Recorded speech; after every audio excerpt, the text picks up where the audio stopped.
चाणक्य नीति आचार्य चाणक्य द्वारा रचित एक अत्यंत प्रभावशाली ग्रंथ है, जिसमें जीवन को सफल, सुखी और नीतिपूर्ण बनाने के लिए बहुमूल्य उपदेश दिए गए हैं।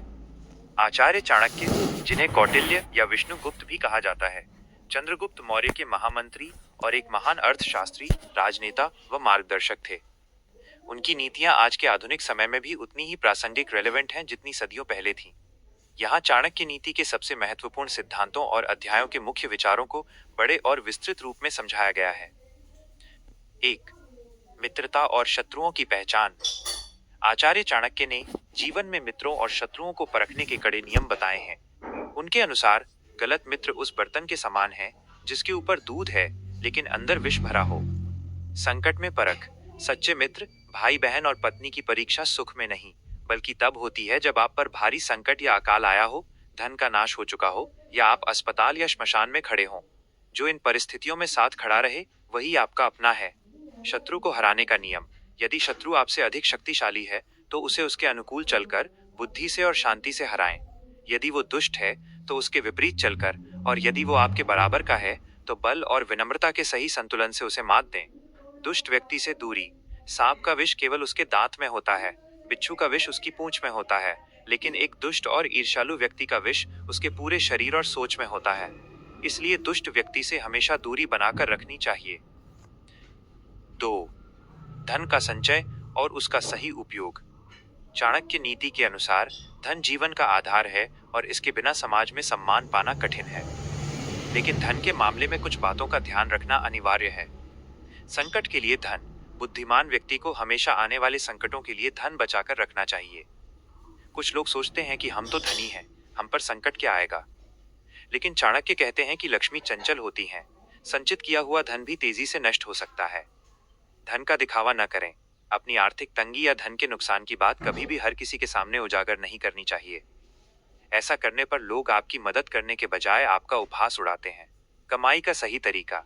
ऐसा धन जो बहुत अधिक कष्ट सहकर, अपने धर्म को दांव पर लगाकर या दुश्मनों के सामने झुककर कमाना पड़े, उसे कभी स्वीकार नहीं करना चाहिए। वह धन विनाश लेकर आता है। 3. सफलता और कार्यकुशलता के सूत्र। यदि आप किसी भी क्षेत्र में सफलता पाना चाहते हैं तो चाणक्य के इन 3 प्रश्नों को हमेशा अपने मन में दोहराएं। कोई भी कार्य शुरू करने से पहले स्वयं से 3 प्रश्न पूछें। मैं यह क्यों कर रहा हूँ? इसका परिणाम क्या हो सकता है? और क्या मैं इसमें सफल होऊंगा? गोपनीयता, सफलता का रहस्य। अपने किसी भी बड़े कार्य या योजना को शुरू करने से पहले उसका ढिंढोरा न पीटें। जब तक काम पूरा न हो जाए उसे गुप्त रखें, क्योंकि दूसरों को पता चलने पर वे उसमें बाधाएं खड़ी कर सकते हैं। अतीत पर पछतावा न करें। जो समय बीत चुका है उस पर शोक व्यक्त करना व्यर्थ है। बुद्धिमान लोग भूतकाल की गलतियों से सीख लेते हैं और वर्तमान को सुधारकर भविष्य को उज्जवल बनाते हैं। शेर से सीखें। किसी भी काम को करें तो अपनी पूरी ताकत और एकाग्रता के साथ करें, ठीक वैसे ही जैसे एक शेर अपने छोटे या बड़े शिकार पर पूरी शक्ति से झपटता है। 4. पारिवारिक जीवन और स्त्री पुरुष संबंध। चाणक्य ने सुखी वैवाहिक जीवन और योग्य संतान के विषय में गहरे विचार साझा किए हैं। संस्कारवान पत्नी। सुंदरता केवल बाहरी होती है। विवाह के लिए स्त्री या पुरुष के संस्कारों, आंतरिक गुणों और उसकी बुद्धि को प्राथमिकता देनी चाहिए। संस्कारी साथी विपरीत परिस्थितियों में भी कुल और परिवार को संभाल लेता है। संतान का पालन पोषण। चाणक्य ने बच्चों की शिक्षा के लिए एक बहुत प्रसिद्ध श्लोक दिया है। लालियेत पंचवर्षाणि 10 वर्षाणि ताड़येत प्राप्तेतु षोडशे वर्षे पुत्रम मित्रवदाचरेत। अर्थात बच्चे को 5 वर्ष की आयु तक अत्यधिक लाड प्यार दें। 10 वर्ष तक गलती करने पर उसे डांट डपट और अनुशासन में रखें। लेकिन जैसे ही संतान 16 वर्ष की हो जाए उसके साथ एक मित्र की तरह व्यवहार करें, ताकि वह अपनी बातें आपसे न छुपाएं। मूर्ख पुत्र से अच्छा है कोई पुत्र न हो। एक ऐसा पुत्र जो मूर्ख और व्यसनी हो, वो पूरे कुल को उसी तरह जला देता है जैसे सूखे पेड़ में लगी आग पूरे जंगल को राख कर देती है।